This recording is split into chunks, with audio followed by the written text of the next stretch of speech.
What's the difference between a lumberjack and an ice sculptor? Both of them use a chainsaw, and the lumberjack probably knows more about the chainsaw, how to take it apart and clean it, and how to be really efficient with it, and chop down trees with precision. That guy is good with a chainsaw, but nobody really cares.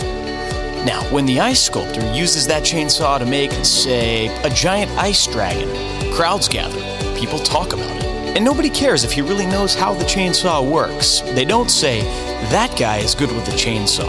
No, they say, that guy is awesome. That guy is an artist. You can use a chainsaw to chop down a tree or to make a 10-foot ice dragon. My advice? Don't be good with a chainsaw. Don't fixate on learning the tool. It makes no difference. Learn the craft. Be the ice sculptor.